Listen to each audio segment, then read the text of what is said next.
Tonight, dozens have been indicted in the alleged drug ring, and authorities say the alleged drug enterprise on Weymouth Street was ran like a business. The FBI is carrying out this raid in Kensington. Tonight, dozens have been indicted in an alleged drug ring stretching from Kensington to Puerto Rico.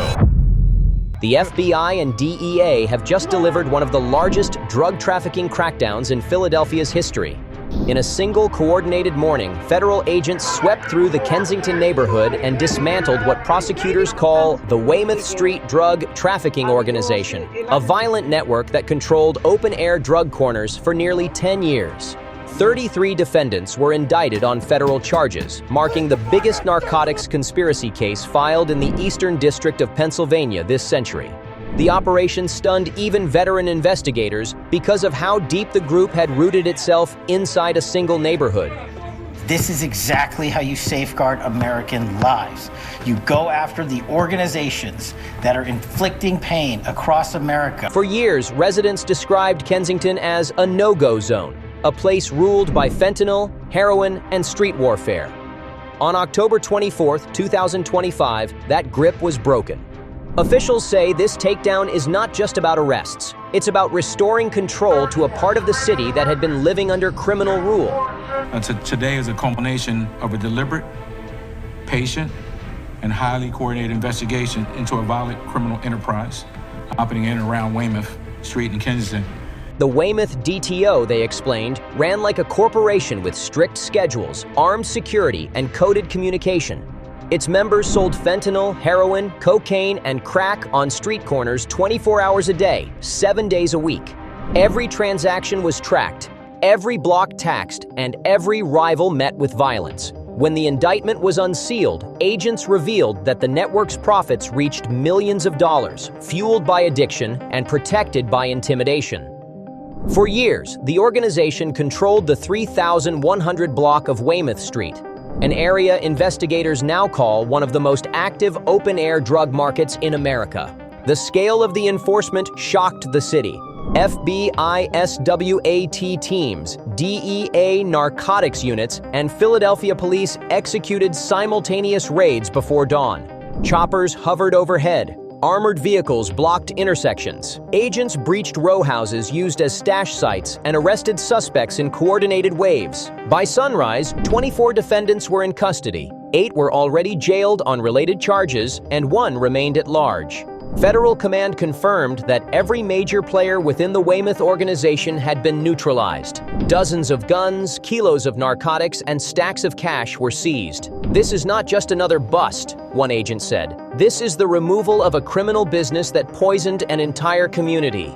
The arrests alone would have made headlines, but what investigators uncovered afterward was even more alarming.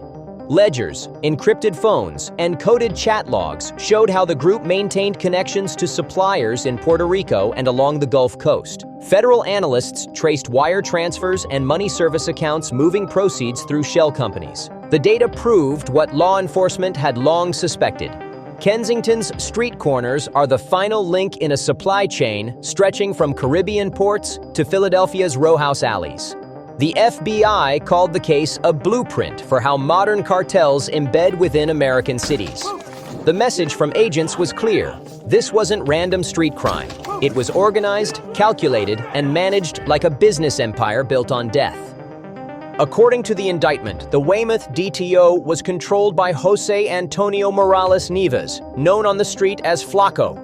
Operating between Puerto Rico and Philadelphia, Morales authorized all drug activity in exchange for street rent and protection fees. His lieutenants managed local distribution, coordinated shifts, and collected payments. Beneath them, runners and lookouts enforced territory with violence. The organization relied on fear, shootings, beatings, and threats against anyone who cooperated with police. Investigators say this hierarchy kept the market running smoothly while silencing witnesses. Federal prosecutors compared it to a military structure. Orders came from the top, discipline was absolute, and failure was punished. Daily operations centered on Weymouth Street, but extended to nearby corners at F and Clementine, E and Wishart and Potter Street. Agents identified dozens of stash houses disguised as vacant homes. Inside, they found scales, packaging, and bricks of narcotics stamped with unique Weymouth logos used to mark each batch. Lookouts monitored police scanners, warning dealers through encrypted messaging apps whenever patrols approached. Couriers moved cash and drugs through alleys, while managers tracked profits in handwritten ledgers labeled only with initials and quantities. Over 9 years, the network became so organized that it effectively replaced local governance, running its own security, payroll, and rules of silence. When the raids began, FBI and DEA tactical teams executed more than 20 warrants simultaneously. Drone footage captured agents breaching doors, seizing weapons, and escorting suspects from row houses in handcuffs.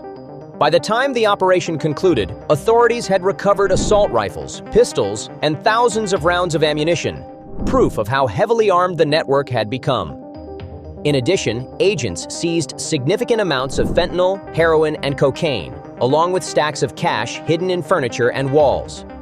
Several suspects attempted to destroy phones and SIM cards during the raid, but digital forensics teams recovered the data on site, preserving crucial evidence of supply line communication.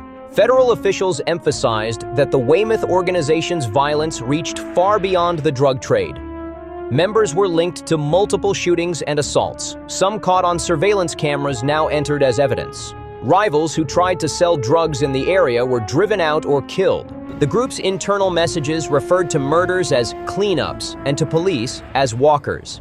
Prosecutors said this level of control turned a handful of city blocks into what agents described as a self-contained war zone. Residents lived with gunfire as a nightly soundtrack. Emergency calls flooded police dispatch, but retaliation kept most witnesses silent.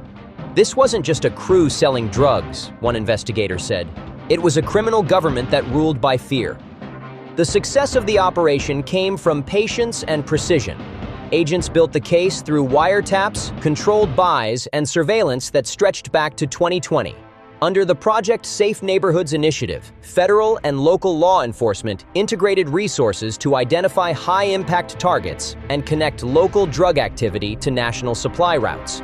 Intelligence sharing between the FBI, DEA, and Philadelphia police made it possible to pinpoint leadership and map out the structure before striking. Officials credited this coordination as the model for future urban narcotics takedowns. For the people of Kensington, the raid felt like a turning point. Residents who had lived under the shadow of open-air drug sales for years watched as armored vehicles cleared the corners that once defined their daily fear. Parents stood on porches while federal agents hauled evidence from buildings that had operated as drug hubs for a decade. For the first time in years, one local said, we could hear silence instead of gunshots. Federal officials described the 3100 block as the epicenter of Philadelphia's opioid crisis, a place where addiction, violence, and poverty collided. With the Weymouth DTO removed, agents believe the neighborhood finally has a chance to heal. Community leaders say recovery will not be quick, but it has started. City crews are already cleaning abandoned lots and sealing buildings once used as stash sites.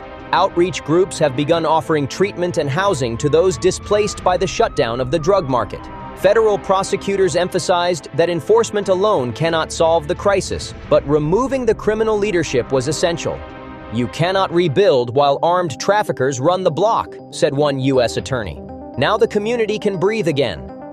Nationally, the case is being cited as part of a broader pattern. Intelligence from PSN Recon, a joint FBI-DEA analytics program, shows that the same supply routes feeding Kensington stretch into other U.S. cities, Baltimore, Chicago, and Atlanta among them.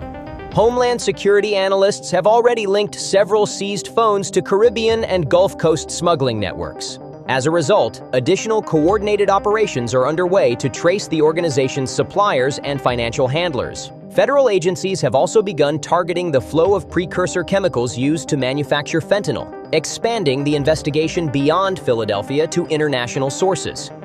In Washington, the Justice Department hailed the Kensington raid as proof that interagency collaboration works. Officials noted that local intelligence, combined with federal resources, can cripple entrenched drug economies that have resisted years of police pressure. Operation Weymouth Block shows that when we treat a neighborhood crisis as a national threat, we win, one senior DEA official said. The agency confirmed that similar joint task forces will now deploy to other urban hotspots, focusing on fentanyl distribution cells operating inside U.S. borders. Still, federal agents warn that the battle is far from over. The fentanyl epidemic continues to evolve, with traffickers adopting new tactics and communication methods. For every network dismantled, others are waiting to fill the gap. That is why law enforcement says Operation Weymouth Block is not an ending, but a beginning, a framework for relentless intelligence-based enforcement. The FBI and DEA have already established a permanent command presence in Kensington to monitor re-emerging threats and support ongoing community recovery. "We took down a criminal empire," one agent said. "Now we have to make sure it never comes back." The U.S. Attorney's Office confirmed that the case remains active as prosecutors pursue asset forfeiture, financial recovery, and international cooperation. Future efforts will focus on rebuilding the corridor block by block, converting what was once America's most notorious drug market into a community where residents can walk safely again. For Philadelphia, it was more than a raid. It was a statement. The era of open-air drug empires in Kensington is over, and the federal government is not walking away.